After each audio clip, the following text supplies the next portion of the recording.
Bonjour messieurs, dames et bienvenue sur AutoZone Réunion pour l'essai de cette nouvelle compacte familiale. Il s'agit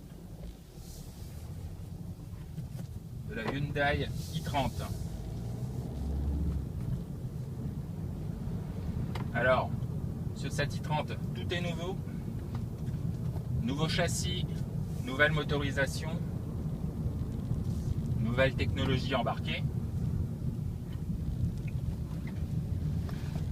Au niveau du style, c'est assez épuré par rapport à la génération précédente. On remarque une ligne moins torturée, il y a moins de galbe. On a cette calandre avant assez imposante, chromée. On a aujourd'hui ces jolis feux full LED. De profil, c'est assez statuaire et au niveau du haillon, plutôt massif.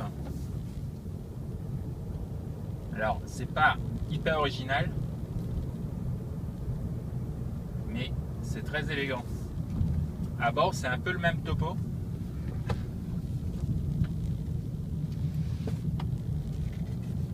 Hyundai a essayé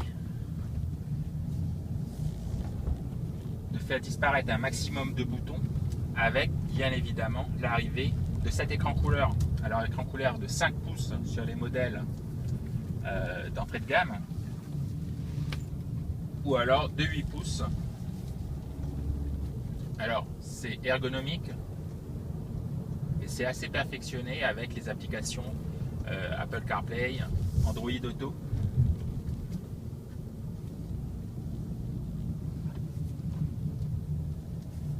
Sur la console centrale, on retrouve uniquement les commandes de la climatisation. Pas d'excentricité au niveau de l'instrumentation, puisqu'on est toujours avec des compteurs analogiques, avec juste un ordinateur de bord couleur.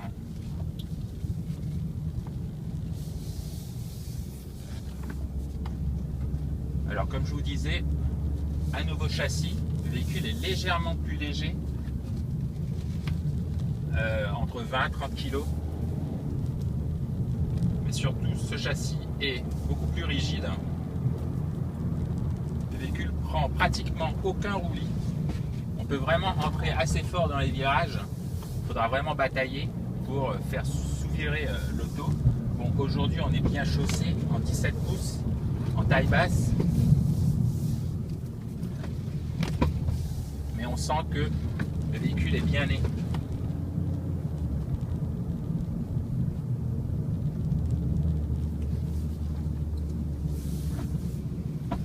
Alors nous aujourd'hui on dispose du 1,6 litre CRDI de 136 chevaux. Alors au niveau des motorisations, on a droit à en version essence au 1 litre turbo de 120 chevaux. Ensuite on a un 1,4 litre TGDI. Alors c'est une version essence.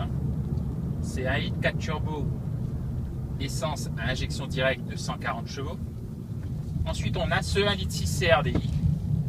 3 déclinaisons au niveau de la puissance, 95, 110 ou 136 chevaux. Nous aujourd'hui on dispose de la version la plus puissante. Néanmoins à La Réunion, c'est dommage, Hyundai ne propose pas la DCT7 sur cette version 136 chevaux. Pour ça il faudra aller chercher au niveau du 110 chevaux. On pourra alors profiter de la boîte à double embrayage, la nouvelle boîte à double embrayage de chez Hyundai.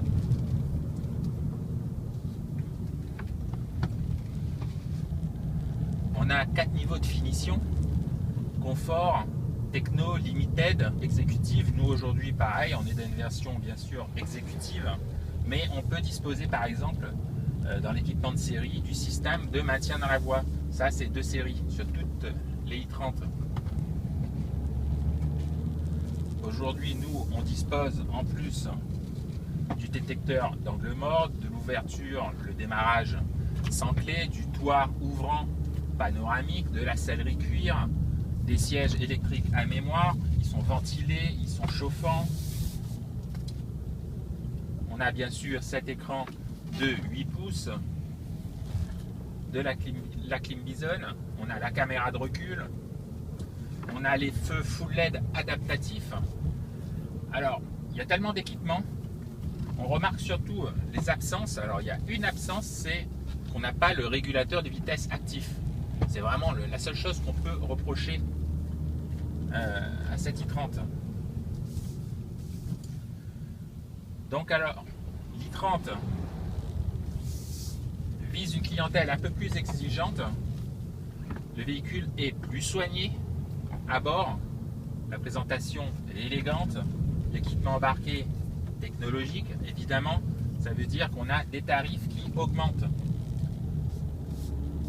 Alors c'est surtout au niveau du ticket d'entrée que c'est assez élevé parce que la gamme commence à 29 750 €.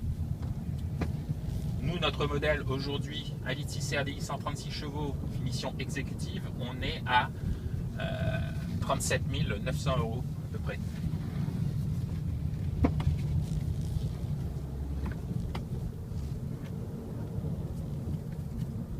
Donc voilà, c'était un petit essai dynamique de cette